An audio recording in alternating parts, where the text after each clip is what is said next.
Hey, I'm Scott, and I'm an American in Bangkok. And guess what? I got a letter. I do have a letter. In today's video, I'm going to talk about terrorism versus terrorizing and how the two apply to yesterday's shooting and the lengthy insurgency taking place in Yala, Patani, Narathiwat, and Songkhla in the south of Thailand. In yesterday's stream, there was a comment made about how this weekend's mass shooting and the terrorism taking place in the south of Thailand are basically the same.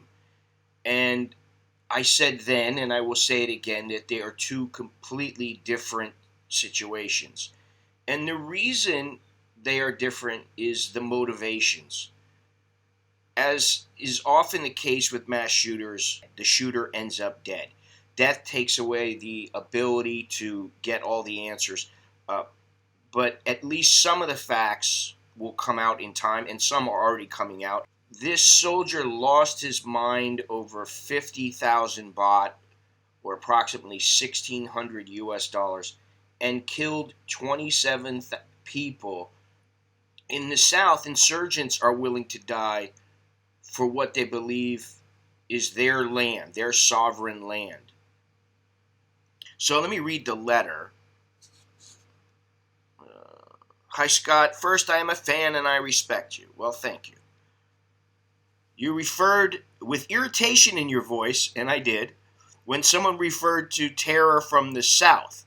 For me, terror is terror from the victim's point of view. To put my question briefly, are political motives and personal motives two different planets when it comes to anger resulting in terror?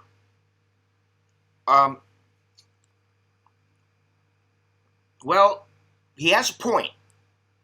And it made me think a little bit, which is why I'm reading this, because I probably would have just emailed him a quick answer.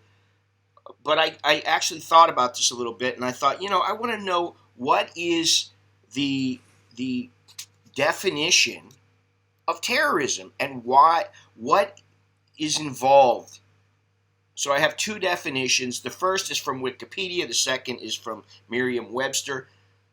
What is the actual definition of terrorism? The U.S. Code of Federal Regulations defines terrorism as the unlawful use of force and violence against persons or property to intimidate or coerce a government, the civilian population, or any segment thereof.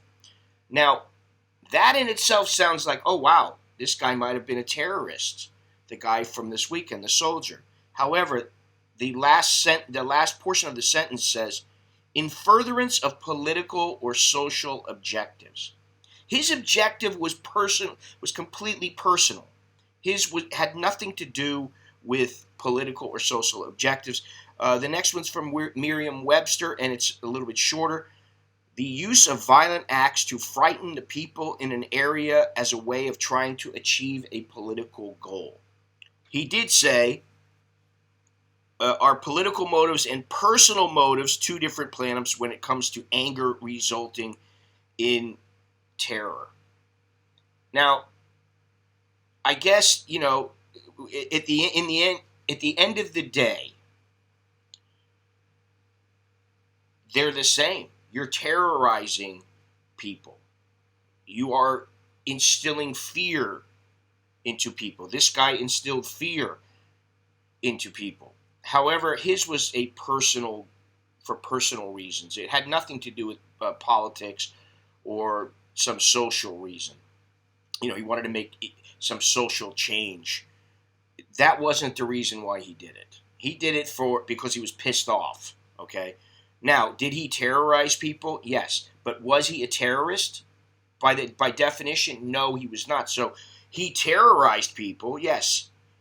He caused a great deal of fear, but he wasn't a terrorist. Anyway, that's all I got.